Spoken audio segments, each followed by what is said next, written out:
కృషి చేయాల్సినటువంటి అవసరం నాకు ఇందాక నేను చెప్తున్నట్టు కూడా నా గౌరవాన్ని కూడా మీరు కూడా కొంచెం నిలుపుతారని నాకు ఎంతోమంది ఏ పార్టీ వాళ్ళైనా. నమస్కారం. ఈరోజు మన కావలి నియోజకవర్గ సర్వసభ్య సమావేశానికి అతి తక్కువ సమయంలో మీకు తెలియజేసిన పిమ్మట మీరంతా కూడా ఎంతో ఉత్సాహంగా ఈ కార్యక్రమానికి వచ్చిన సందర్భంగా రాజ్యసభ సభ్యులు అదేవిధంగా జగనన్న ఆశీస్సులతో నెల్లూరు పార్లమెంటు అభ్యర్థి అదేవిధంగా మీ అందరికీ సుపరిచితుడు కావలి నియోజకవర్గ మాజీ ఎమ్మెల్యేగా ఎన్నో మంచి పనులు చేసి జగనన్న ఆశీస్సులతోటి రాజ్యసభ సభ్యులుగా కొనసాగుతున్న మన బీదా మస్తానయ్య ఉన్న గారికి, అదేవిధంగా సోదరుడు కందుకూరు నియోజకవర్గ పరిచయకుడు సుకుమార్ రెడ్డి గారికి, అదేవిధంగా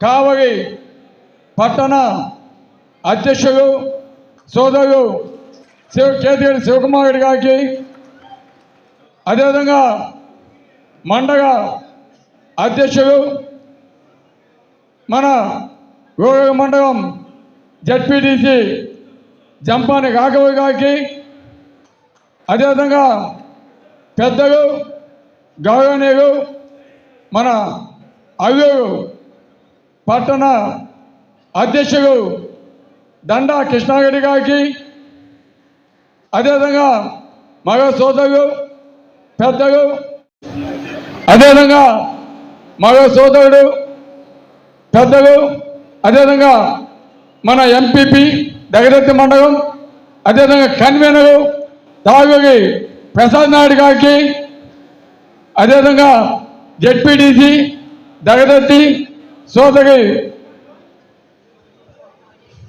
స్వరూపమ్మ గారికి, అదేవిధంగా మండగ భోగోగి మండగ కన్వీనర్ సోదరుడు రఘు గారికి,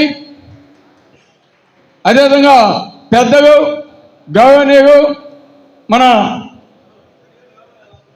దేవగాగ సుబ్రహ్మణ్యమన్న గారికి, అదేవిధంగా మరో సోదరుడు మన ఏఎంసీ చైర్మన్ ప్రసాద్ నాయుడు గారు ప్రసాద్ గారికి,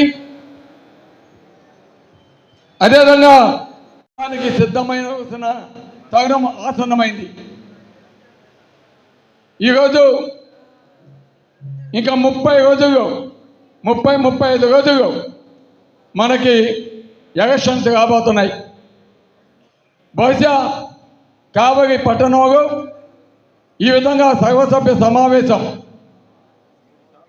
ఇండోలో చేసుకోవటం ఈ ఎలక్షన్స్కి ముందు ఇదే రాష్ట్ర కావచ్చు. ఇక మీదట మీరంతా కూడా మీ గ్రామాలు మీ వార్డులు మీరంతా కూడా కష్టపడాల్సిన రియల్ ఎస్టేట్ పరంగా కావచ్చు, విద్యాపరంగా కావచ్చు, అన్ని విధాలుగా ఈరోజు అభివృద్ధి చెందబోతుంది అనే దానికి నిదర్శనం. ఒక పక్క రామాయపట్నం పోర్టు, ఒక పక్క ఫిషింగ్ హార్బర్. ఈరోజు ఫిషింగ్ హార్బర్ కూడా 95% పైకి పూర్తి చేసుకుని ఓపెనింగ్కి రెడీగా ఉందని కూడా తెలియజేస్తున్నాను. ఎందుకు చెప్తున్నా అంటే ఈరోజు మన కావలి ప్రాంతంలో దాదాపు 47 కిలోమీటర్గా తీగ ప్రాంతం ఉంది. ఆ తీగ ప్రాంతం అంతా కూడా ఈరోజు అభివృద్ధి చెందేదానికి అవకాశం ఉంది. వాళ్ళ జీవితం మెరుగుపడేదానికి అవకాశం ఉంది. వాళ్ళ బిడ్డలకి ఉద్యోగ అవకాశాలు వచ్చేదానికి అవకాశం ఉంది. ఇన్ఫ్రాస్ట్రక్చర్ డెవలప్మెంట్ అయ్యేదానికి అవకాశం ఉంది. అనేక ఇండస్ట్రీస్ వచ్చేదానికి అవకాశం ఉంది. కాబట్టి ఇవన్నీ కూడా మనకి వగారు. అదేవిధంగా మన కావలి నియోజకవర్గంలో దగదత్తి ఎయిర్పోర్టు గతంలో దానికి సంబంధించి అన్ని ల్యాండ్ ఎక్విజిషన్ అన్నీ అయిపోయినాయి.